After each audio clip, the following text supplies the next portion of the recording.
हैं उस टास्क को आप कैसे अंजाम देते हैं।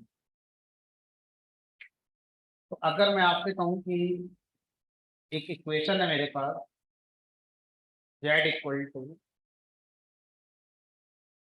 2x plus 3y। इस इक्वेशन में तीन चीजें अगर आपसे पूछी जाएं, इनपुट, आउटपुट और लॉजिक। तो इनपुट है x और y, आउटपुट है z, लॉजिक क्या है 2 times of x 3 times of y और इन दोनों का सम। अब अगर मैं x की वैल्यू यहाँ पर 1 रखता हूँ, y की वैल्यू मान लीजिए 1 रखता हूँ, तो z मुझे मिलेगा 5। अगर मैं x की वैल्यू 2 करता हूँ, y की वैल्यू 1 करता हूँ, तो z कितना मिलेगा 7। तो इस तरह से x और y की अलग अलग वैल्यू के लिए मुझे z मिल जाता है। अच्छा, अगर मैं आपसे कहूँ, यह है केस 1।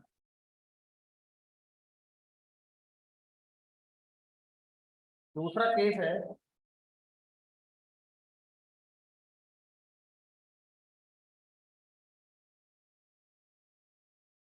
जहां पर आपको यह बताया गया कि x की वैल्यू जब 5 होती है और y की वैल्यू जब 6 होती है, तो z की वैल्यू 12 होती है। और जब x की वैल्यू 10 होती है, y की वैल्यू 15 होती है, तो z की वैल्यू 26 होती है। और जब x की वैल्यू 1 होती है, y की वैल्यू -1 होती है, तो z की वैल्यू 1 होती है। अब आपको बताना है कि अगर x की वैल्यू 20 है और y की वैल्यू 50 है, तो बताओ z क्या होगा।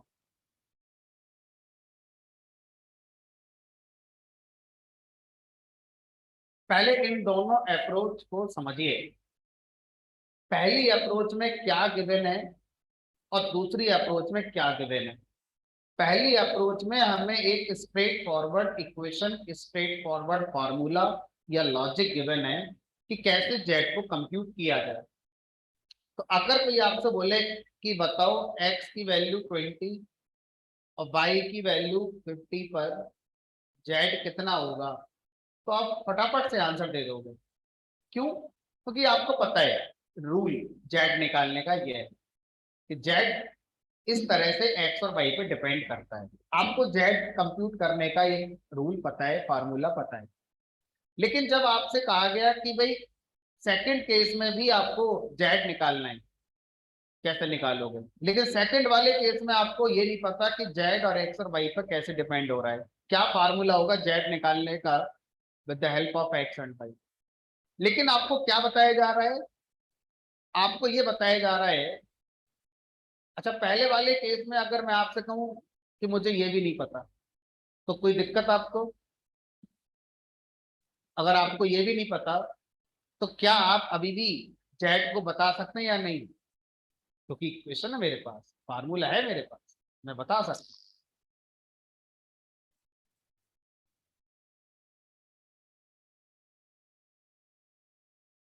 चलो, अब पहले वाले केस में आपको फार्मूला पता है, दूसरे वाले केस में फार्मूला नहीं पता, लॉजिक नहीं पता। लेकिन दूसरे वाले केस में आपको क्या पता है कि पास्ट में जब x 5 था, y 6 था, तो उस समय z 12 हुआ करता था।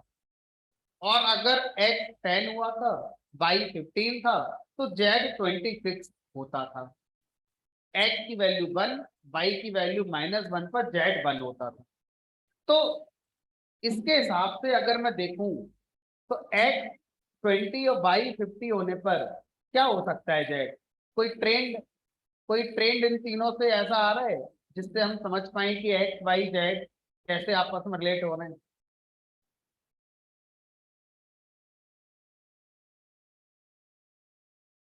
बताओ z क्या होगा, फिर बताओ z क्या होना चाहिए। सब लोग नहीं बता पा रहे हैं, कुछ लोग बता रहे हैं, कुछ नहीं बता रहे हैं, मुझे ये भी नहीं पता वो सही बता रहे हैं गलत बता रहे हैं, लेकिन दिमाग को लगा रहे हैं। सही गलत बात की बात है। तो वहां पे लोग आंसर दे रहे हैं 71।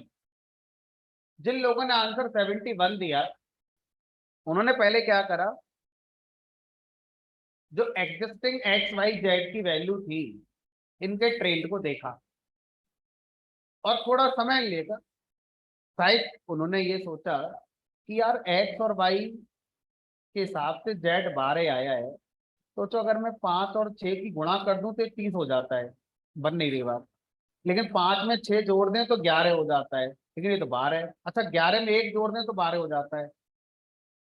अच्छा इसी में अगर 10 को 15 जोड़ दें तो 25 हो गया, उसमें 1 जोड़ना 26 हो गया। मतलब जो ट्रेंड यहाँ था वही यहाँ पर है। यहाँ देखो, 1 - 1, इन दोनों को जोड़ दो कितना हो गया, 0। और फिर +1 कर रहे थे, क्या आ गया, जेड। तो इसका मतलब है इन तीनों से मैं एक ट्रेंड देख रहा हूं कि Z equal to x + y + 1। ध्यान से देखो, ऐसा है। तो जब इन तीनों पर ये ट्रेंड है और मुझसे इसी के बेस पर पूछा जा रहा है कि अब बताओ एक्स और वाई इतने पर जेड क्या होंगे, तो मैं फिर इसी ट्रेंड को आगे बढ़ाते हुए बता सकता हूं कि फिर जेड की वैल्यू 70 बनानी चाहिए। 20 + 50 + 1 क्या आएगी हमारी, 71। अब यहां पर फिर से समझते हैं। पहले वाले केस में आपको लॉजिक पता था कैसे प्रॉब्लम को सॉल्व करना है। दूसरे वाले केस में आपको लॉजिक नहीं पता था कि कैसे प्रॉब्लम को सॉल्व करना है, लेकिन आपको यह बताया गया कि वो प्रॉब्लम पहले जब कभी आई थी तो उसका सॉल्यूशन ऐसे किया गया था। प्रॉब्लम, जेड को निकालना प्रॉब्लम है, तो पहले कभी जेड को जब निकाला गया है तो एक्स और वाई ऐसे ऐसे थे। तो वहां से आप कोई ट्रेंड अगर देख सकते हो और फिर उस ट्रेंड को अप्लाई कर दो इस सिमिलर प्रॉब्लम को सॉल्व करने में, तो शायद आपका आंसर आ जाए। तो हमने देखा, एक ट्रेंड निकल कर आ गया, उसी ट्रेंड से, ट्रेंड का मतलब पैटर्न, एक लॉजिक मैंने यहाँ से डेवलप करा और फिर उसी पर मैंने अपने प्रॉब्लम का सॉल्यूशन दे दिया। अब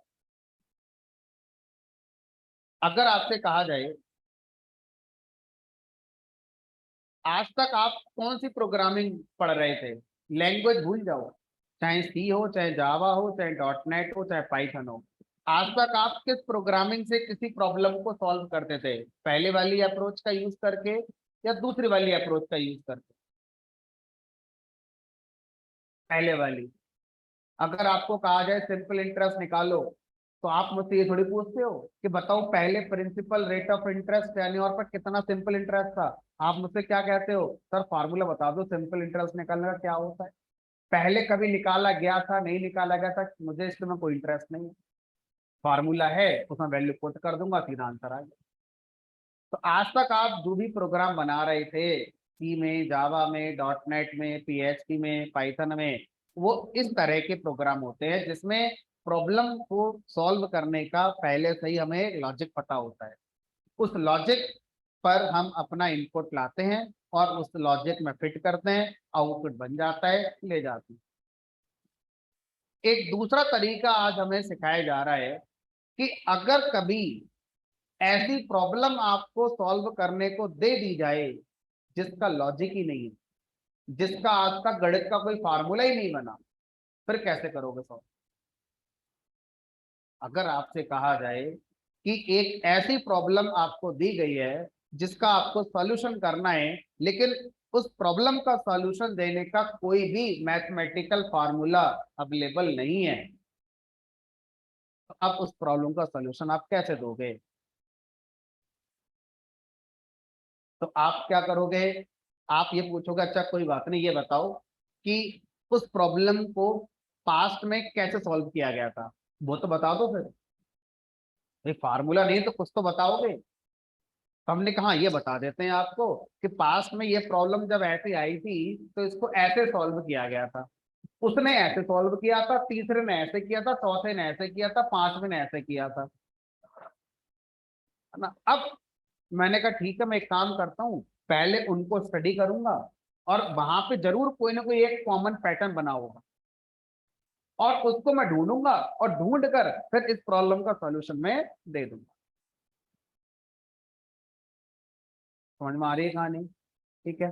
तो अब जब हम इस तरह से किसी प्रॉब्लम को सॉल्व करते हैं, कौन सा तरीका, कि उसी तरह की प्रॉब्लम पास्ट में कैसे सॉल्व करी गई, वहां से हम एक ट्रेंड कैप्चर करेंगे, फिर अपनी प्रॉब्लम जो उसी तरह की है सॉल्व कर देंगे। ठीक है। तो इस तरह से हम क्या करते हैं, प्रॉब्लम का जब सॉल्यूशन करते हैं तो इस अप्रोच को ही मशीन लर्निंग कहा जाता है। तो machine learning is not a programming language. Machine learning is just a technique to solve a problem using past experience. Machine learning एक तरीका है प्रॉब्लम को सॉल्व करने का। किस तरीके से सॉल्व करती है प्रॉब्लम, उस प्रॉब्लम के जैसी पास्ट में प्रॉब्लम जो आई थी और उनके सॉल्यूशन जो दिए गए थे, वहां से ट्रेंड को कैप्चर करेंगे और उसके बाद फिर हम क्या करेंगे, इसी प्रॉब्लम को सॉल्व करने की कोशिश करेंगे। इस तरीके से किसी प्रॉब्लम को सॉल्व करना ही क्या कहलाता है, मशीन लर्निंग कहलाता है। अब इसका कोड आप सी में लिखो, जावा में लिखो, पाइथन में लिखो, किस में लिखोगे वो आप जानो, लेकिन मशीन लर्निंग हमें क्या बता रही है, तरीका, किसी प्रॉब्लम को सॉल्व करने का ये एक नया तरीका हमें दिया जा रहा है। तो मैंने पूछा कि आप ऐसा क्यों कर रहे हो, तो मैंने आपको आंसर दिया क्योंकि उस प्रॉब्लम का सॉल्यूशन देने का कोई फार्मूला बना ही नहीं आज तक। जैसे मैंने आपसे कहा एक प्रोग्राम है, मैंने इसको एक इमेज दी,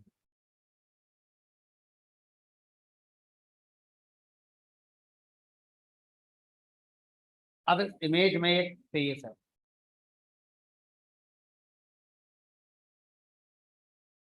अब आपके प्रोग्राम को ये बताना है कि ये फेस मेल का है कि फीमेल का है।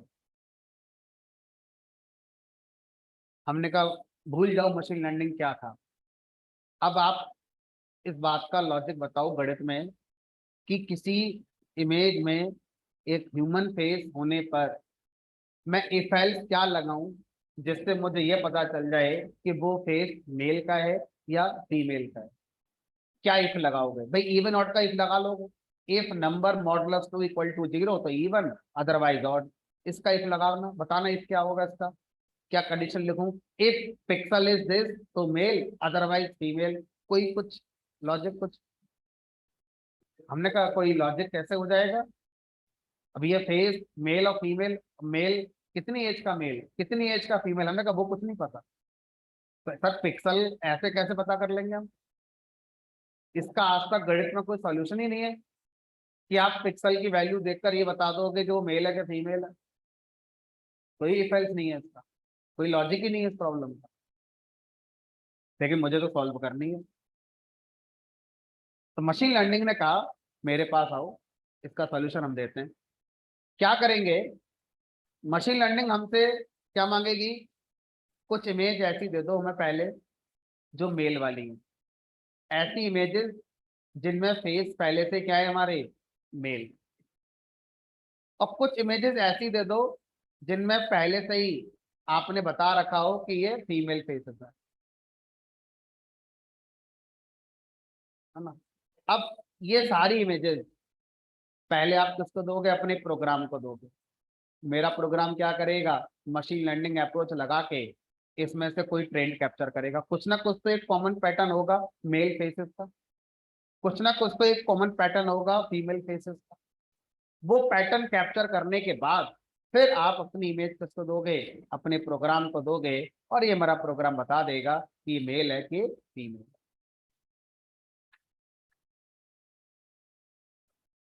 मुझे एक चेहरे से ये पता करना है कि वो हंस रहा है कि रो रहा है। फेस देखकर बताना है प्रोग्राम को कि एक्सप्रेशन क्या है, स्माइली एक्सप्रेशन है या सैड एक्सप्रेशन है या एंगर है। अब इसका इफ एल्स कैसे होगा, एक कैसे लिखोगे वो गुस्से में, गुस्से का लॉजिक क्या होता है, तो मशीन लर्निंग से इसका सोल्यूशन आएगा।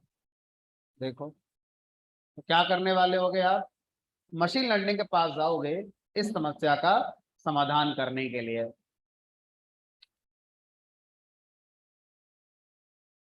तो मैं कुछ इमेजेस लेकर आ गया जो हंस रहे हैं। देखो,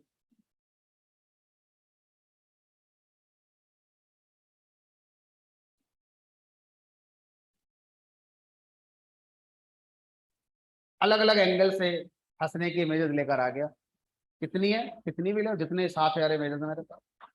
फिर गुस्से वाली इमेजेस लेकर आ गया, तो गुस्से में है, देखो, देखो ये वैसे तो बोलते ही नहीं लेकिन गुस्से में है। जानते हो कौन है ये, चलो।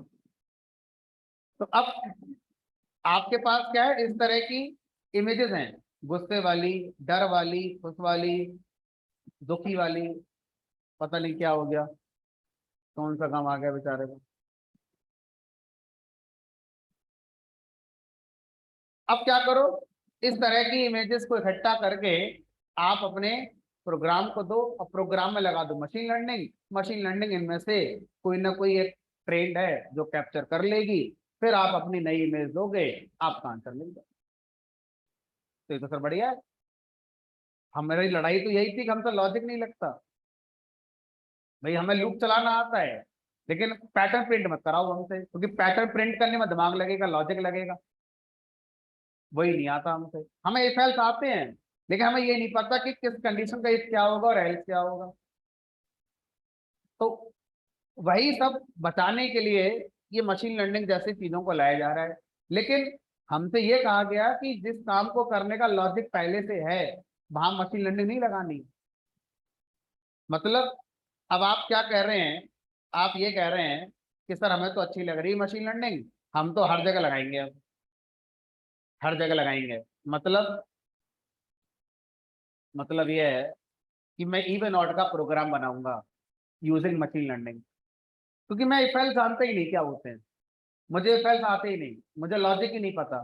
तो अगर मैं इवन ऑड का प्रोग्राम मशीन लर्निंग से बनाऊंगा, तो सबसे पहले मुझे क्या करना होगा, कुछ नंबर ऐसे बताने पड़ेंगे जो इवन है, कुछ नंबर ऐसे जो ऑड है, और फिर उन नंबर को किसको दे दो, प्रोग्राम को दे दो, कुछ इस तरह से।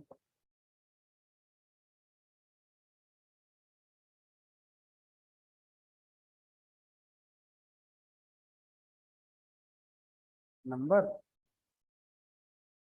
और नंबर का टाइप, कि भाई ये जीरो है, जीरो को हम क्या बोलते हैं, इवन कहते हैं। वन, वन को हम ऑड कहते हैं। टू, टू को हम इवन कहते हैं। ऐसे कर करके dot dot dot dot dot dot करके आ गए। अब आपने एक नंबर दिया और पूछा बताओ 123 इवन है क्या ऑड है, ये फल्स नहीं लगाया। आपने क्या, आपने अपने प्रोग्राम में इस डेटा को पास कर दिया, और मशीन लर्निंग टेक्निक का यूज करके इस डेटा से एक पैटर्न कैप्चर कर लिया कि कैसे नंबर इवन है और कैसे नंबर ऑड है। और उस पैटर्न पर फिर इस नंबर को जब चेक कराया गया, तो जो रिजल्ट आया वो आपने बता दिया, वो सही आएगा। हाँ, गलत आ सकता है, सही भी आ सकता है, कुछ भी आ सकता है। ठीक है, चलो। तो मैं आपको सिर्फ ये बता रहा हूँ कि मशीन लर्निंग है क्या। तो machine learning is not a programming language. You can not compare machine learning with Java और पाइथन। तो आपसे कोई ये पूछे कि मैं जावा पढ़ूं कि मशीन लर्निंग पढ़ूं, तो क्वेश्चन ही गलत। क्वेश्चन सही ये हो सकता है कि जावा पढ़ूं कि पाइथन पढ़ूं, क्योंकि ये दोनों प्रोग्रामिंग लैंग्वेज। मशीन लर्निंग तो एक कॉन्सेप्ट है, एक टेक्निक है। अब आप प्रोग्राम में इसका जब कोड बनाएंगे तो एक लैंग्वेज की जरूरत पड़ेगी। जैसे data structure through C, through Java, through C plus plus, उसी तरह से machine learning through C, through C plus plus, through Java, through PHP, through .NET, किसी भी लैंग्वेज के साथ हो सकता है। हम उसके साथ जाना पसंद करेंगे जहां पर सिंपलिसिटी हो। लोग ज्यादा किस लैंग्वेज के साथ यूज कर रहे हैं हम वहां जाएंगे। क्यों? क्योंकि अगर बहुत सारे लोग जावा का यूज कर रहे हैं मशीन लर्निंग के लिए, तो उनके सामने जो प्रॉब्लम्स आई होंगी उनके सॉल्यूशन उन्होंने निकाल लिए होंगे। अगर वैसी प्रॉब्लम मुझे आएगी तो मुझे इंटरनेट पर वो सॉल्यूशन जल्दी मिल जाएगा। और अगर मैं जावा की जगह किसी और लैंग्वेज के साथ मशीन लर्निंग इंप्लीमेंट करूंगा तो कहीं मैं फंस गया और गूगल पे सॉल्यूशन ढूंढने का मिलेगा ही नहीं, क्योंकि लोग यूज नहीं करते किसी और लैंग्वेज के साथ। तो मैं किस लैंग्वेज के साथ मशीन लर्निंग पढ़ूंगा? वो जो ट्रेंड में है, जो सब लोग यूज कर रहे हैं, जो मेरे लिए सिंपल है। तो उस मामले में अगर देखी जाए तो 3 प्रोग्रामिंग लैंग्वेज है जो सबसे ज्यादा हमारा प्रेफर होती हैं मशीन लर्निंग को इम्प्लीमेंट करने के लिए। एक प्रोग्रामिंग लैंग्वेज है जिसका नाम है पाइथन, जो हम और आप जानते हैं। दूसरी प्रोग्रामिंग लैंग्वेज का नाम है आर। तीसरी प्रोग्रामिंग लैंग्वेज का नाम है मैटलैब। ये 3 प्रोग्रामिंग लैंग्वेज हैं जो मशीन लर्निंग के लिए फेवरेट चॉइस होती हैं किसी भी प्रोग्रामर के लिए। अब हम लोगों ने पाइथन पढ़ लिया तो हमारे पास तो सारे रास्ते बंद हो गए आर और मैटलैब के। तो अगर हम पहली क्लास में हैं और हम डिसीजन लेने जा रहे हैं तो सर किस बेस पे डिसीजन लें कि मशीन लर्निंग को आर के साथ इंप्लीमेंट करें या मैटलैब के साथ करें या फिर पाइथन के साथ करें? हमारा तो चलो जो होना था वो हो गया। अब जो नए लोग आएंगे हम उनको गाइड करेंगे कि भाई 3 ऑप्शन है हमारे पास, मशीन लर्निंग पाइथन से नहीं होती है। तो उन्हें कैसे बताएंगे या खुद को कैसे समझाएं? अब तो उसका आंसर यह है कि आर प्रोग्रामिंग लैंग्वेज एक सॉल्यूशन है मशीन लर्निंग के लिए, उसी के लिए है। कल को किसी को अगर वेबसाइट बनानी पड़ गई तो कोई आर का यूज नहीं करता है। कल को अगर मैं किसी किसी और फील्ड में ऑटोमेशन में जानना चाहता हूं तो आर का यूज करके कोई ऑटोमेशन नहीं करता। लेकिन अगर मैं पाइथन की बात करूं तो पाइथन से मशीन लर्निंग भी हो रही है, पाइथन से वेबसाइट बना सकते हैं, जेंगो पढ़ लो। पाइथन से आप IoT में चले जाओ, पाइथन से सेलेनियम ऑटोमेशन टेस्टिंग में चले जाओ, पाइथन से बिग डेटा में चले जाओ, पाइथन से आप कहीं भी चले जाओ। मैटलैब सिर्फ इसी के स्पेसिफिक है, मशीन लर्निंग और AI। उसके अलावा अगर किसी और फील्ड में जाने की आप सोचोगे तो मैटलैब और आर लैंग्वेज मिलेंगे नहीं। लेकिन पाइथन अगर आपने पढ़ी हुई है तो आप मशीन लर्निंग भी पढ़ सकते हो, और कल को कहीं और जाना पड़ गया किसी फील्ड में तो बहुत ज्यादा चांस है कि वहां भी पाइथन मिल जाएगी आपको। इसलिए कॉलेज यूनिवर्सिटी के सिलेबस में पाइथन को पढ़ाया जा रहा है, कभी आर और मैटलैब को नहीं पढ़ाएगा। बहुत ऐसी लैंग्वेजेस हैं जिनको हमारी किसी यूनिवर्सिटी ने ऐड ही नहीं करा क्योंकि वो स्पेसिफिक पर्पस की थी। यूनिवर्सिटी कॉलेजेस वाले उन लैंग्वेजेस को पढ़ाते हैं जो मल्टीपर्पज होती है, जिनको आप कई बार यूज कर सकते हैं। सी मल्टीपर्पज लैंग्वेज है, ठीक है, बहुत यूसेज आज ही पढ़ाई जा रही है। अब सी का ही अल्टरनेट कॉलेज यूनिवर्सिटी में बन गया है पाइथन। जिस तरह से आपकी लाइफ की पहली लैंग्वेज सी होती है, अब कॉलेज यूनिवर्सिटी वाले कह रहे हैं नहीं, पाइथन होती है। बहुत सी जगह पर जावा को हटाकर पाइथन लाया जा रहा है, बहुत सी जगह पर C++ को हटा के पाइथन लाई जा रही है। कुछ लोगों ने सी हटा दी है, पहले पाइथन ही पढ़ो। सी पढ़ोगे 2-4 महीने लगाओगे, फिर पाइथन पढ़ोगे, सीधा पाइथन पढ़ो। अरे जब BA BCom BSc वाले पढ़ रहे हैं तो बीटेक वाला पाइथन नहीं पढ़ सकता थी? लैंग्वेज का सिंप्लिसिटी लेवल देखो ना। BA BCom वाले को पाइथन पढ़ाई जा रही है, पढ़ रहा है वो, बढ़िया कर रहा है। तो आपको पहले सी पढ़ने की क्या जरूरत है भाई?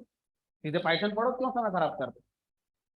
बहरहाल, तो मैं ये नहीं कह रहा सी लैंग्वेज बेकार है, मैं तो बस आपको बता रहा हूँ पाइथन का पॉइंट ऑफ व्यू क्या है। हर किसी के अपने फायदे नुकसान होते हैं। तो पाइथन का नुकसान क्या है? सबसे बेकार लैंग्वेज है एग्जीक्यूशन के मामले में, सबसे स्लो एग्जीक्यूशन होता है पाइथन। और जिसकी बुराई आप कर रहे थे वो नंबर 1 लैंग्वेज है एग्जीक्यूशन के मामले में, उससे ज्यादा फास्ट एग्जीक्यूशन किसी का होता ही नहीं है। तो अगर आपकी फर्स्ट प्रियोरिटी सिंपलिसिटी नहीं है, फर्स्ट प्रियोरिटी क्या है? एग्जीक्यूशन तेज चलना चाहिए। क्यों? क्योंकि जहां पर मैं प्रोग्राम चला रहा हूँ वहां पर i7 प्रोसेसर नहीं है, वहां पर मेरे पास SSD नहीं है, वहां मेरे पास रैम नहीं है 16 GB, बहुत पुअर कंप्यूटेशन का हार्डवेयर है। तो वहां पर ऐसी लैंग्वेज का प्रोग्राम हम इस्तेमाल करना चाहते हैं जिसका एग्जीक्यूशन अपने आप में फास्ट होता हो, और ऐसी जगह पर याद आती है सिर्फ और सिर्फ सी। आपके घर में जो माइक्रोवेव है ना, उसमें जो टाइम का प्रोग्राम चल रहा है ना, तो पाइथन में नहीं है, जावा में नहीं लिखा हुआ है, वो सी में लिखा हुआ है। क्योंकि आपके घर के माइक्रोवेव में 16 GB रैम नहीं लगी हुई, उसमें i7 प्रोसेसर नहीं लगा हुआ है। उसमें वो छोटा सा एक माइक्रो कंट्रोलर, जिसको हम लेमैन टर्म में चिप कहते हैं, एक छोटा सा माइक्रो कंट्रोलर लगा हुआ है, 200 रुपये का आता है वो। उसमें प्रोग्राम चला रहे हैं टाइमर का वो। उसमें प्रोग्राम उस लैंग्वेज का बनाकर चलाएंगे जिसका एग्जीक्यूशन अपने आप में फास्ट। तो आपके घर में जितने भी उपकरण हैं, जितने भी होम अप्लायंसेस हैं, उन सब में जहां जहां कोडिंग हो रही है, 99% चांस है वो सी में हो रही है। जो लिफ्ट है उसमें, जो आपका वॉशिंग मशीन आती है उसमें, जो आपकी कार के अंदर डिजिटल मीटर आते हैं जिसमें चीजें स्टोर होती हैं, सब सी में कोड लिखा जा रहा है। बहरहाल हम वापस आ जाते हैं। तो अब हम मशीन लर्निंग की अगर बात करें तो मशीन लर्निंग सिंपली एक टेक्निक है जो एक्सपीरियंस का यूज करती है और उस एक्सपीरियंस से ट्रेंड निकालती है, और फिर उस ट्रेंड के अकॉर्डिंग जिस तरह का एक्सपीरियंस था उसी तरह की प्रॉब्लम का सॉल्यूशन देने वाला काम करते हैं।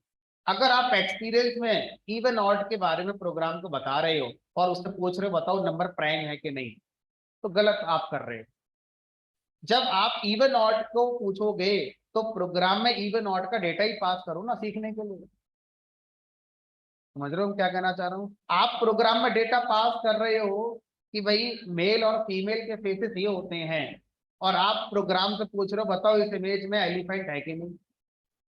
भाई जिस तरह का डेटा दे रहे हो सीखने के लिए, प्रॉब्लम उसी तरह की होनी चाहिए। ऐसा नहीं है डेटा कुछ दे रहे हो सीखने के लिए, प्रॉब्लम कुछ और है।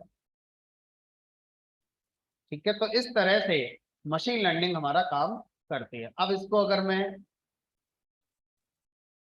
इस तरह से इस बात को समअप करूं, आज तक जो हम लोग अप्रोच यूज करते थे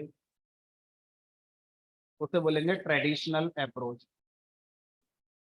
ट्रेडिशनल परंपरागत, जो आज तक यूज होती आ रही थी, ट्रेडिशनल अप्रोच।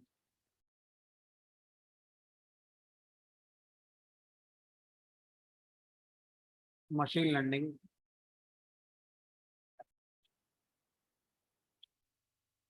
ट्रेडिशनल अप्रोच में आप क्या करते हैं, एक प्रोग्राम बनाते हैं।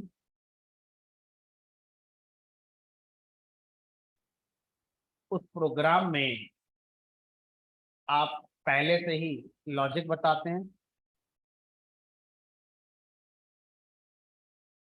कि किस लॉजिक से प्रॉब्लम को सॉल्व करना है। लॉजिक का मतलब सिंपल इंटरेस्ट का फार्मूला पहले लगा दिया, P into R into T divide by 100। अब लाउ पी लाउ आर लाउ टी, ले जाओ आउटपुट। तो अब हम क्या दे रहे हैं, अपना इनपुट दे रहे हैं।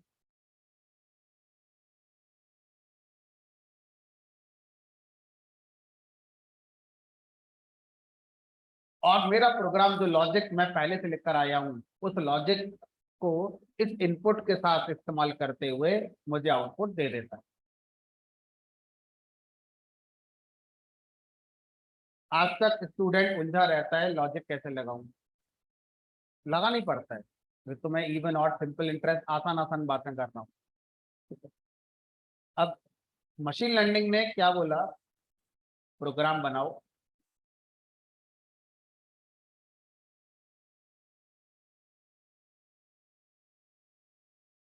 इस प्रोग्राम में लॉजिक नहीं देना है, क्या बताना है, एक्सपीरियंस। किस बात का एक्सपीरियंस? जिस प्रॉब्लम को अभी आप इनपुट में पास करोगे उसके जैसी प्रॉब्लम पास्ट में जो आई थी और उनके सॉल्यूशंस, क्या बोलेंगे उसको, वन वर्ड में एक्सपीरियंस। तो एक्सपीरियंस क्या कंटेन करेगा, जो मेरी प्रॉब्लम है, जो मैं भी प्रोग्राम में पास करने जा रहा हूँ, उसी तरह की प्रॉब्लम, मैं ये नहीं कह रहा एग्जैक्ट वही, उसी तरह की प्रॉब्लम पास्ट में जब आई थी तो उनके सॉल्यूशंस कैसे किए गए थे, वो दोनों चीजें आप प्रोग्राम को पास करते हैं, उसे बोलते हैं एक्सपीरियंस। और फिर अब आप क्या करोगे, अपना इनपुट।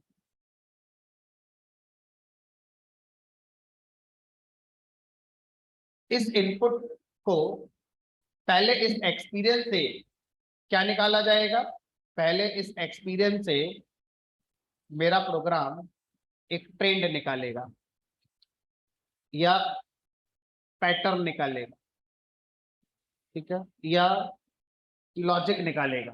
तो एक ही बात है, ट्रेंड, पैटर्न, लॉजिक, टेक्निकल शब्द में लिखने जा रहा हूं, जिसको हम लोग ट्रेंड कह रहे हैं, पैटर्न कह रहे हैं, लॉजिक कह रहे हैं। मशीन लर्निंग की भाषा में उस शब्द का नाम होता है मॉडल। क्या होगा, मेरे डेटा से मॉडल तैयार होगा और वो मॉडल क्या देगा, प्रिडिक्शन देगा। तो मशीन लर्निंग से जो आउटपुट आता है उसको हम अनुमान कहते हैं, प्रिडिक्शन। हमारा अनुमान है ऐसे होगा, तो सही भी हो सकता है, गलत भी हो सकता है।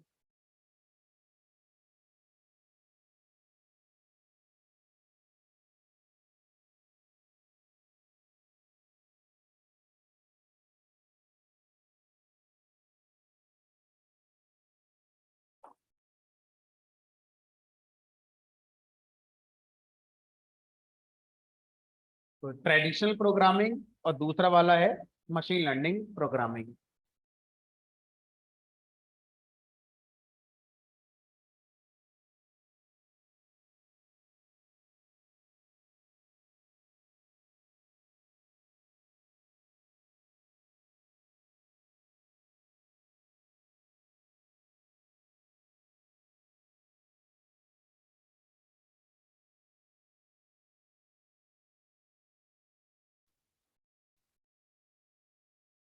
चलिए, अब अगर कोई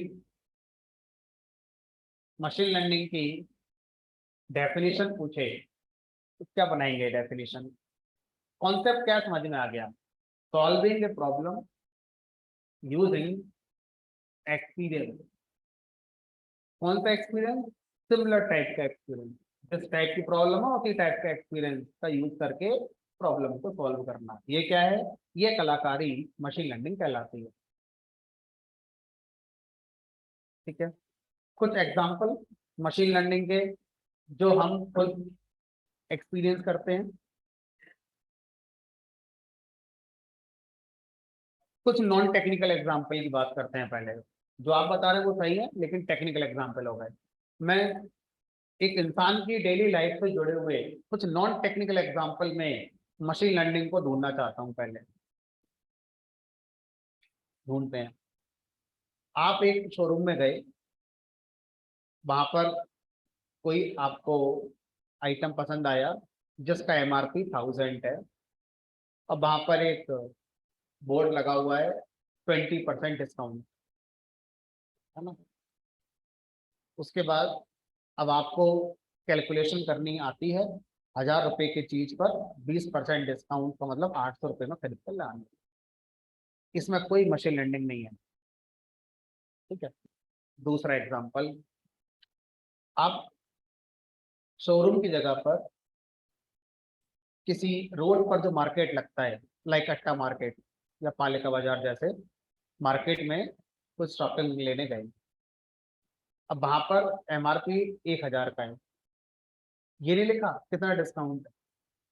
अब आपको उसका प्राइस बताना है क्या होगा, कितने रुपए में वो चीज खरीद कर लाओगे। 1000 रुपए की चीज, शोरूम पर टैग लगा है 20% discount, no bargaining, fix rate. Road से कोई चीज खरीदी, एमआरपी 1000 का है, कोई फिक्स रेट वाला कॉन्सेप्ट नहीं है, वहां पर कोई डिस्काउंट नहीं है। आप अपना दिमाग लगाओ कि वो चीज कितने की हो सकती है। अब यहाँ पर क्या कोई गणित का फार्मूला काम करेगा? नहीं। क्या काम करेगा? आपका एक्सपीरियंस। क्या आपने इस तरह की शॉपिंग पहले कभी करी है? अब आपका दिमाग क्या सोचेगा उस समय? अपना एक्सपीरियंस याद करेगा कि मैंने इस तरह से रोड से ये आइटम इतने का बताया था, इतने का खरीद लिया था, तो मुझे मिल गया था। तो आप अपने पुराने एक्सपीरियंस को याद करना शुरू कर दोगे, और पुराने एक्सपीरियंस से फिर आप क्या करोगे, एक ट्रेंड कैप्चर कर लोगे। कि आधा आधा तो हो ही जाता है, 1000 का बताओ 500 का तो मिल ही जाता है आसानी से। एक काम करते हैं, 300 लगाते हैं, 500 तक लास्ट में ले जाएंगे। अब सोचो आपका एक्सपीरियंस था ही नहीं पहले कभी, आप तो 1000 दे के आ जाओ।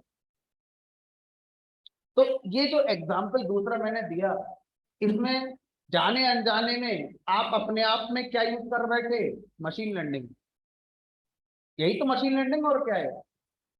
आपने एक प्रॉब्लम थी कि इसका प्राइस कितना होगा, तो उसका सॉल्यूशन दिया, कोई गणित नहीं है, कोई डिस्काउंट वाला गणित नहीं है, अपने एक्सपीरियंस यूज करके।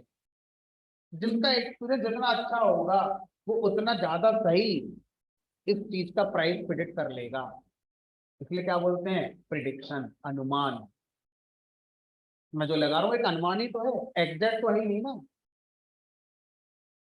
ठीक है, तो इसी चीज को हम लोग प्रोग्रामिंग के अंदर लेकर आ रहे हैं। तो अब बताओ रियल लाइफ में कुछ टेक्निकल एग्जांपल, ये तो मैंने आपको नॉन टेक्निकल एग्जांपल दिया कि मशीन लर्निंग को कैसे आप समझ सकते हैं। अब मशीन लर्निंग के कुछ रियल लाइफ के टेक्निकल एग्जांपल कहाँ कहाँ हम पाते हैं। एक तो मैंने अभी बताया, फेशियल एक्सप्रेशन प्रिडिक्ट करना। अगर मैं एक प्रोग्राम बनाना चाहता हूँ, जैसे लास्ट लास्ट ईयर के एक बैच में एक स्टूडेंट ने प्रोजेक्ट बनाया था, ड्राउजीनेस। ड्राउजीनेस का मतलब क्या होता है, जैसे हम लोग कार चलाते हैं तो अचानक से हमारी पलक झपक जाती है, झपकी आ जाती है, नींद आ जाती है, तो एक्सीडेंट होने के बहुत ज़्यादा चांस हो गए। तो उस बच्चे का जो ऑब्जेक्टिव था वो ये था कि ड्राइविंग सीट के सामने एक कैमरा लगाएंगे, वो कैमरा हमारे फेस को रीड करेगा और हमारे फेस के एक्सप्रेशन को देखेगा कि अगर हमारे फेस के एक्सप्रेशन में हमारी आईज लगातार इतने सेकंड तक क्लोज हुई है, डेट मीन्स आप सो गए हो।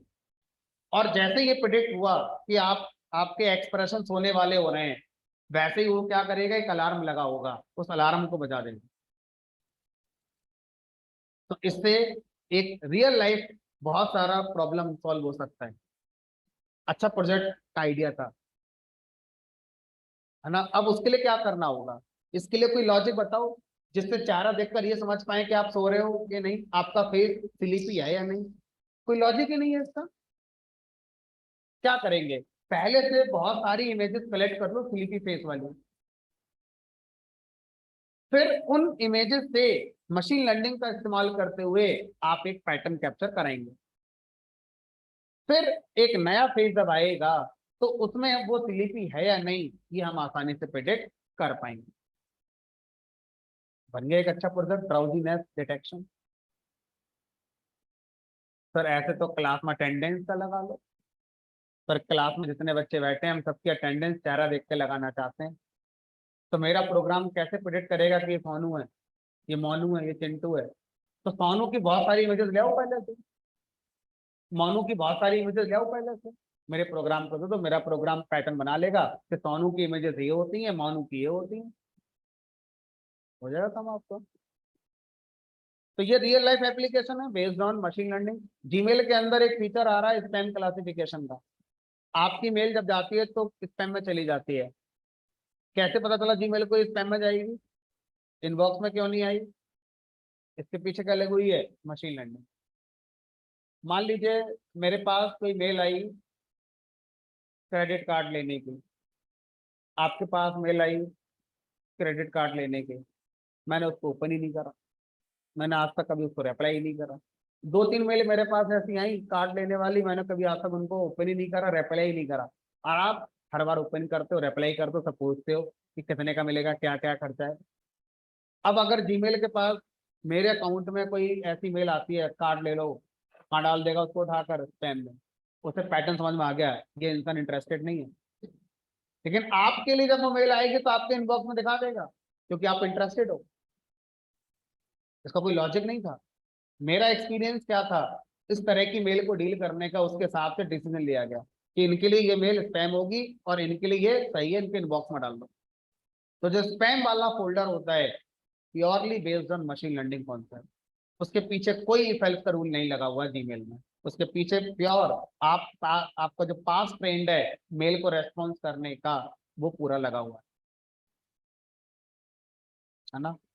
रिकमेंडेशन, यूट्यूब पर आप कोई वीडियो देखने जाते हो, जो आपको रिकमेंडेड वीडियो आ रहे हैं वो मुझे नहीं आते, जो मुझे आते हैं वो इनको नहीं आते, सबको अपने अपने आते हैं।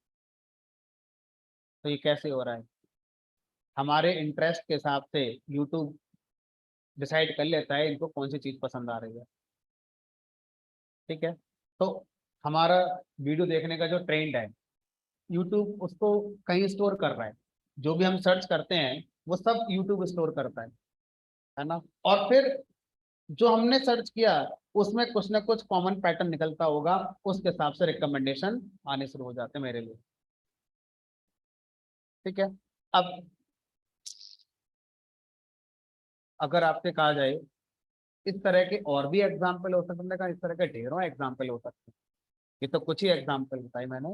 इस तरह के और बहुत सारे एग्जाम्पल हैं जो मशीन लर्निंग में यूज होते हैं। तो इन सब में कॉमन क्या है? इन सब में एक ही चीज कॉमन है, एग्जिस्टिंग एक्सपीरियंस का यूज करके ट्रेंड को कैप्चर करना, फिर एक प्रॉब्लम को सॉल्व करना जो उसी टाइप की है जिस टाइप का एक्सपीरियंस था।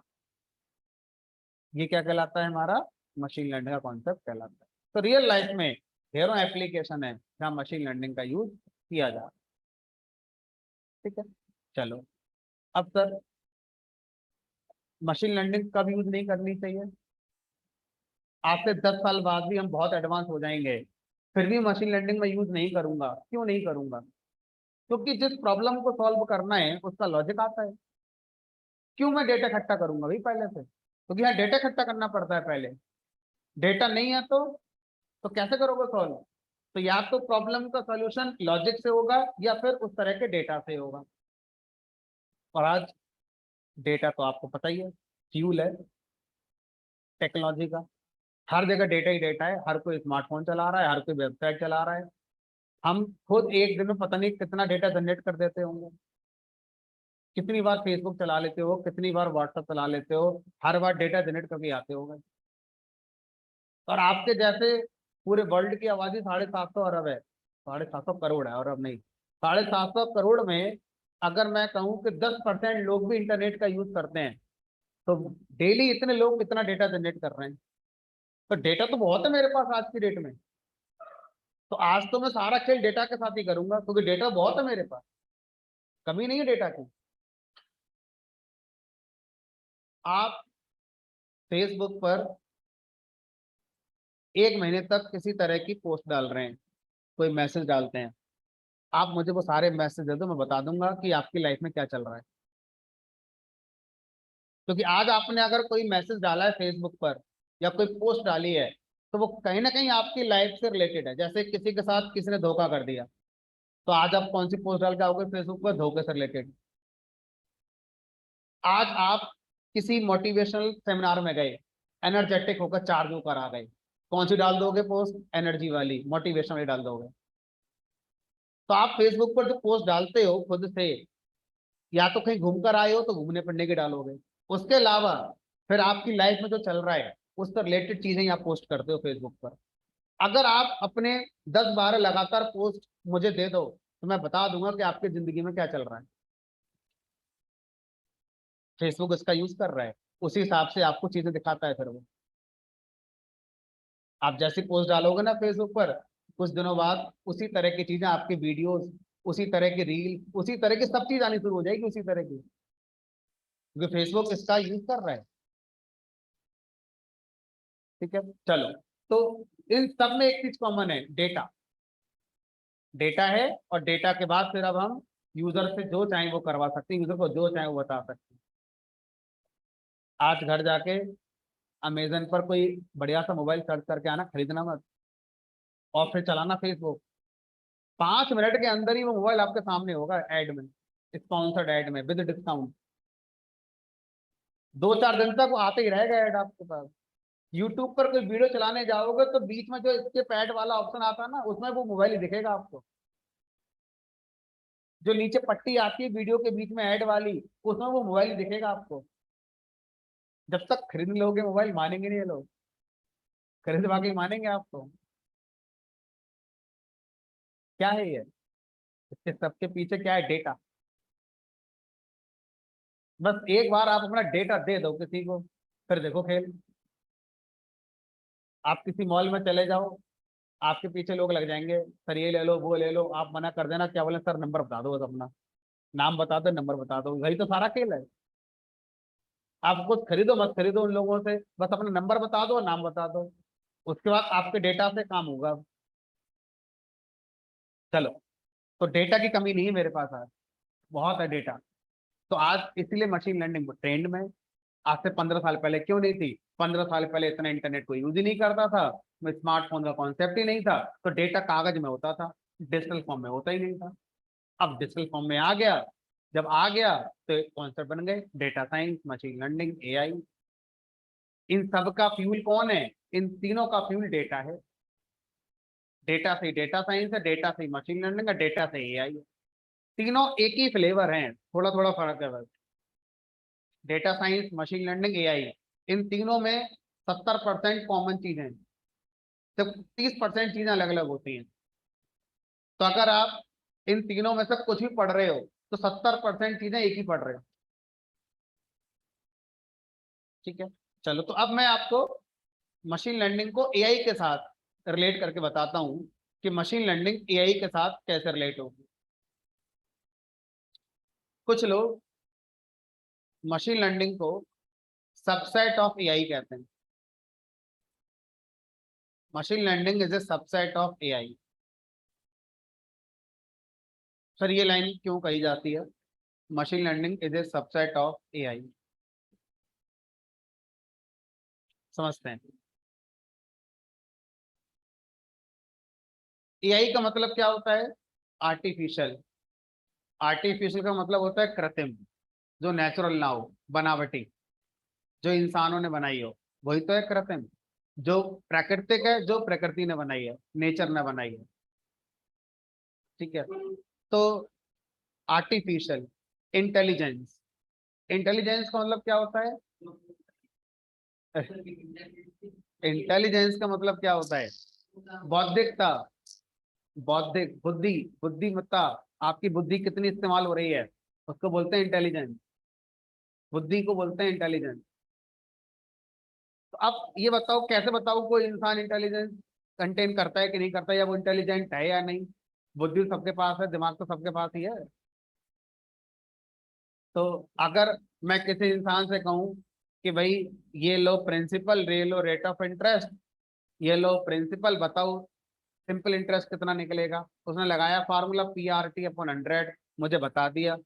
मैंने कहा किसी से भाई ये बताओ ये नंबर इवन है कि ऑड है, उसने दो से भाग करके रिमाइंडर निकाला और चेक करके बता दिया कि इवन है या ऑड है। तो अब अगर किसी इंसान ने इन दोनों क्वेश्चन का आंसर दे दिए, तो मैं ये मानूं कि वो इंटेलिजेंट है या ना मानूं? अभी इंटेलिजेंट का पैमाना क्या होता है?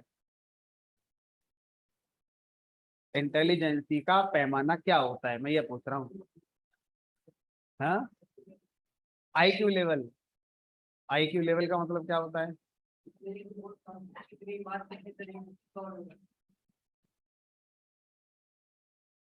कितने तरीके से सॉल्व कर सकता है। चलो, अरे मैं समझा रहा हूँ, टेंशन ना लो। तो अब मान लीजिए कल इंडिया पाकिस्तान का मैच आ रहा था। अब उस इंडिया पाकिस्तान के मैच में रोहित शर्मा को ये डिसाइड करना है कि पहली बॉल पर KL राहुल आउट हो गए, अब अगला नंबर किसका? उसके बाद फिर कौन?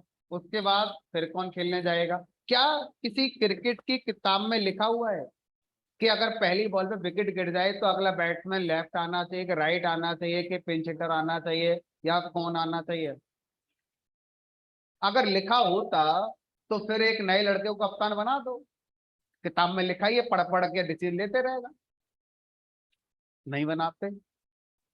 पहले 5 साल क्रिकेट खिलवाते हैं।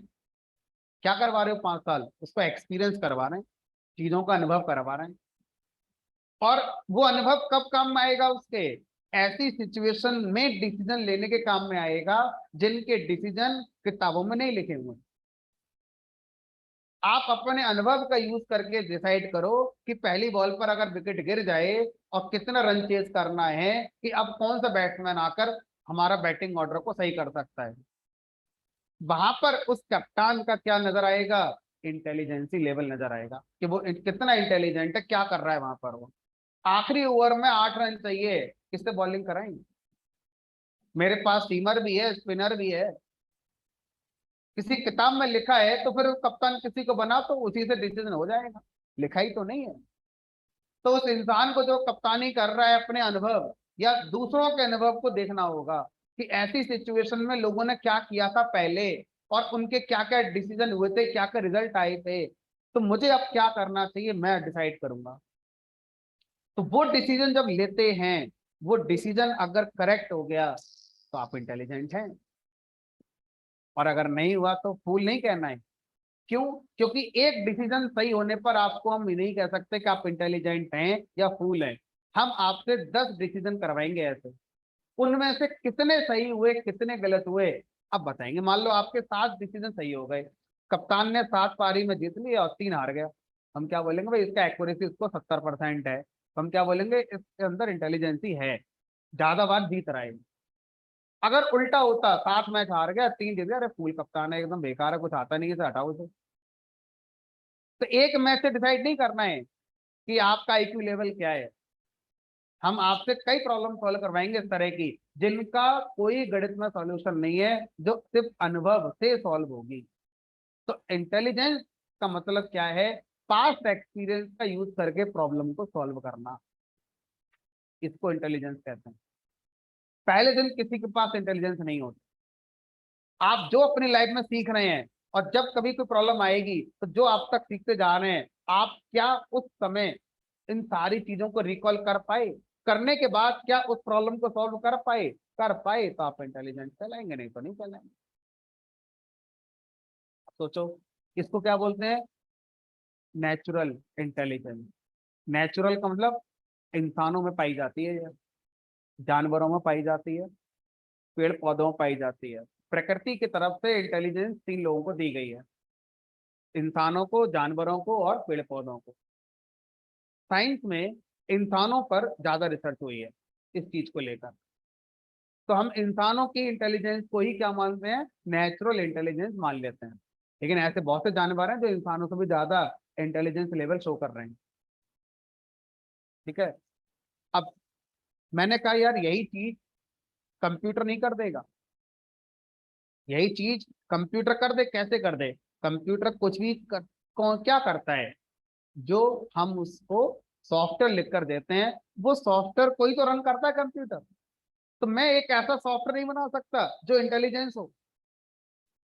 ऐसा सॉफ्टवेयर अगर जिसमें आप नेचुरल इंटेलिजेंस को मिमिक करना चाहते हैं, मिमिक जैसे मिमिक्री होती है ना, तो आप मिमिक्री करना चाहते हो, इंसानों की मिमिक्री किससे करवा रहे हो, प्रोग्राम से करवा रहे हो, प्रोग्राम मिमिक्री करो इंसानों जैसी, जैसे इंसान करते हैं आप ऐसे ही आप करो। तो प्रोग्राम क्या बोलेगा, लाओ experience,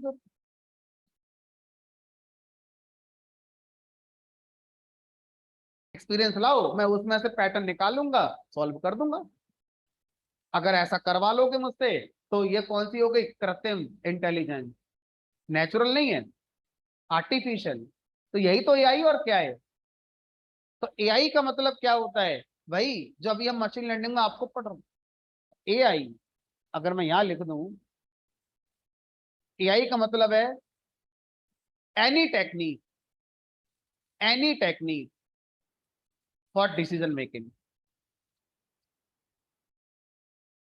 any technique for decision making including if else. तो बहुत से लोग इसमें कहते हैं अगर आप इफ एल्स भी लगा रहे हो तो वो भी एआई है। मतलब अगर आपने इवन नॉट का प्रोग्राम बनाया और वो प्रोग्राम इफ एल्स लगाकर आंसर दे रहा है, तो बहुत से लोग उसे जीरो लेवल की इंटेलिजेंस मानते हैं, जीरो लेवल की इंटेलिजेंस, कि प्रोग्राम ने आंसर तो दिया कम से कम, प्रोग्राम डिसीजन ले रहा है, दैट मीन्स जीरो लेवल की इंटेलिजेंस उसके अंदर आ गई। अब अगर आप डिसीजन मेकिंग को, अगर आप डिसीजन मेकिंग को एक्सपीरियंस का यूज करके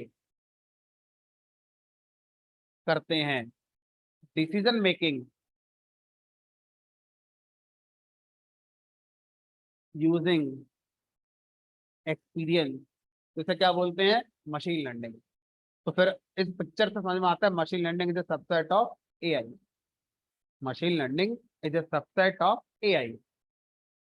ठीक है। तो एक और टेक्निक है जो मशीन लर्निंग के अंदर आती है। थोड़ा इसका गोला बड़ा कर देते हैं। और ये क्या है? डीएल, इसे बोलते हैं deep learning. Deep learning technique क्या कहती है? Decision making using neural network.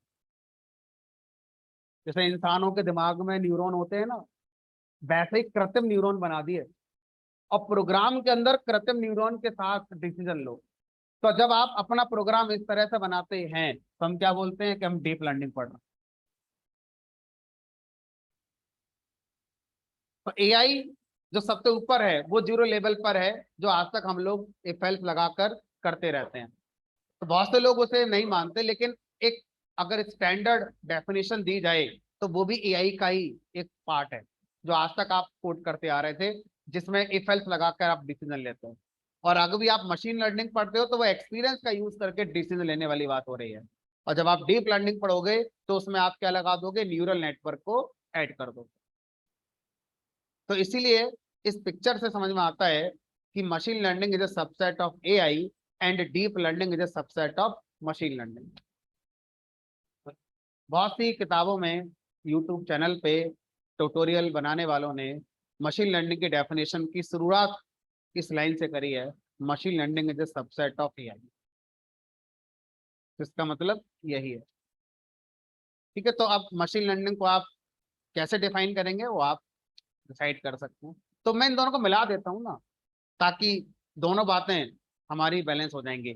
Machine learning is a subset of AI that solves a problem using experience. खत्म। दोनों बातें मिल गई, एक बढ़िया डेफिनेशन बनकर तैयार होगी मशीन लर्निंग की।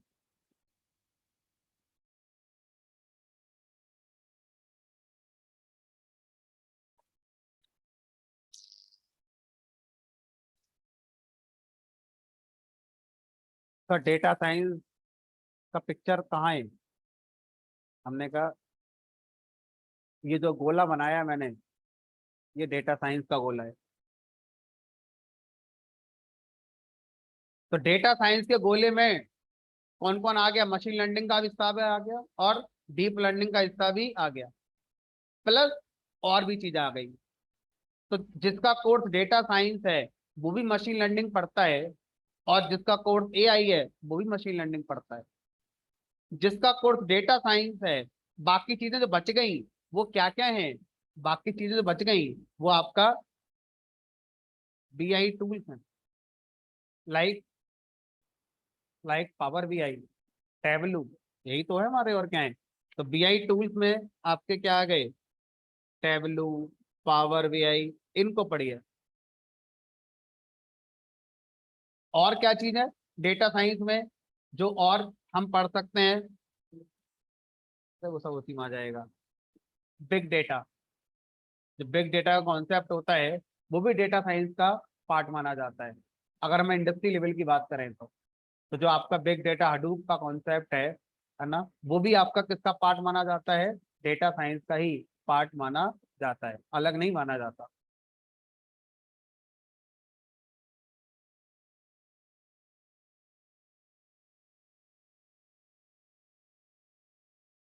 वो एमएल के अंदर आ जाएगी। चलिए, ऑब्जेक्टिव ध्यान से समझेंगे। डेटा साइंस के अंदर जो मशीन लर्निंग पढ़ी जाती है, यूजिंग एक्सपीरियंस प्रॉब्लम को सॉल्व करना, इसका ऑब्जेक्टिव होता है बिजनेस ग्रो करना। बिजनेस को ग्रो करने को लेकर डिसीजन मेकिंग जब आप करते हैं मशीन लर्निंग से, तो वो डेटा साइंस कहलाती है। तो जब आप बिजनेस को लेकर मशीन लर्निंग पढ़ते हैं तो वो डेटा साइंस का पार्ट है। और जब आप बिजनेस के बिना आप मशीन लर्निंग पढ़ रहे हैं जिसमें बिजनेस का कोई इन्वॉल्वमेंट नहीं है, किसी तरह से किसी का बिजनेस ग्रो कराना ऑब्जेक्टिव नहीं है। हमारा ऑब्जेक्टिव क्या है? हमारा ऑब्जेक्टिव है ऑब्जेक्ट डिटेक्शन, डिटेक्ट करना, किसी चीज को डिटेक्ट करना। एग्जाम्पल देखो बता रहा हूँ। मशीन लर्निंग से मैं दो काम आपको सिखाऊंगा। एक हिस्सा डेटा साइंस कहलाता है, एक हिस्सा एआई कहलाता है। अभी मैंने आपसे कहा फेशियल एक्सप्रेशन को आप पहचानना चाहते हैं मशीन लर्निंग का यूज करके, इससे किसी का बिजनेस बढ़ा? नहीं। ये तो एक रियल वर्ल्ड प्रॉब्लम को सॉल्व कर दिया, इंसानों की सेफ्टी हो गई। बैंक में अगर कोई इंसान गन लेकर चला जाए, कोई चाकू लेके चला जाए, तो मैं चाहता हूं सबसे नियरेस्ट पुलिस स्टेशन पर अपने आप कॉल चली जाए। अपने आप कैसे चली जाएगी? सीसीटीवी कैमरा लगा दिया मैंने मेन गेट पर बैंक के, कोई आदमी जैसे ही गन लेकर आया, फुटेज चल रही है लाइव, और सीसीटीवी से मैंने अपना मशीन लर्निंग का प्रोग्राम अटैच कर दिया। वो प्रोग्राम ऑलरेडी ट्रेन कर दिया गया है, किसको लेकर? गन को लेकर। ऑलरेडी मैंने अपने प्रोग्राम को हजारों तरह की गन के फोटो दिखा रखे हैं, मेरा प्रोग्राम पैसे कर गया कि गन किसे कहते हैं। अब अगर कोई फुटेज में सामने गन नजर आई, पहचान लेगा कि गन है, और जैसे ही वहां प्रिडिक्ट होगी वो गन है, वैसे ही नियरेस्ट पुलिस स्टेशन का नंबर ऑलरेडी मैंने अपने सॉफ्टवेयर में फीड कर रखा होगा, ऑटोमेटिक कॉल चली जाएगी। इससे कोई बिजनेस हुआ? हमने कहा नहीं, इससे तो सिक्योरिटी हुई, बैंक में सेफ्टी बढ़ गई। एआई, क्या बोलेंगे इसे? एआई। मैंने क्या करा, अमेजन वालों ने बुलाया और उन्होंने कहा यार देखो हमारा पिछले 3 साल से बिजनेस ऐसे ऐसे हो रहा है, ये प्रोडक्ट इतना ज्यादा लोग खरीद रहे हैं, ये प्रोडक्ट ज्यादा ये खरीद रहे हैं, अब जरा ये बताना 2 साल बाद मैं क्या करूं कि मेरा बिजनेस इतना बढ़ जाए। तो मुझे अनुमान लगाना है, अनुमान तो लगाना, प्रिडिक्शन करना है कि 2 साल बाद आपका बिजनेस इतना हो जाएगा, आप ऐसे ऐसे काम करो। ये प्रोडक्ट आपका बहुत अच्छा चल रहा है, इस प्रोडक्ट को आप और जल्दी से मैन्युफैक्चरिंग में करवाओ। अब तो वहां पर मशीन लर्निंग लगा रहा हूँ, फ्यूचर प्रेडिक्ट करने के लिए, फ्यूचर सेल को प्रेडिक्ट करने के लिए कि फ्यूचर सेल कितनी हो सकती है, अगर पिछले 5 साल में इतनी हुई है तो 2 साल बाद सेल कितनी हो सकती है। तो उस काम को करने के लिए क्या लगाऊंगा मैं? Machine learning. लेकिन वो मशीन लर्निंग से क्या फायदा हो रहा है? बिजनेस का, बिजनेस ग्रो हो रहा है उसका।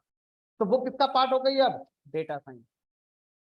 तो मशीन लर्निंग जब किसी बिजनेस को इम्प्रूव करने के लिए यूज होती है तो वो डेटा साइंस के साथ पढ़ी जाती है, और जब मशीन लर्निंग एक रियल वर्ल्ड प्रॉब्लम को सॉल्व करने के लिए यूज होती है तो वो किसका पार्ट हो गई? हमारा एआई का पार्ट। दोनों में ही मशीन लर्निंग कॉमन है, क्यों? क्योंकि दोनों में ही एक्सपीरियंस से सीखना है, इसीलिए वहां भी एक्सपीरियंस सीखना है और यहाँ भी एक्सपीरियंस से सीखना है। अब एआई वाले कोर्स में वो चीजें पढ़ने की जरूरत नहीं है जिसमें बिजनेस से रिलेटेड और बातें होती हैं, टैबलू की जरूरत ही नहीं है, पावर बीआई की जरूरत ही नहीं है। पढ़ लो तो नॉलेज कभी खराब नहीं जाती, लेकिन जरूरत नहीं है। ठीक है, चलिए। तो अब इन चीजों के आंसर आपको मिल गए होंगे कि कौन क्या है, कौन कैसा है। ठीक है, आज इतना रखेंगे, कल मिलेंगे, कल आगे की चीजों को डिस्कस करेंगे।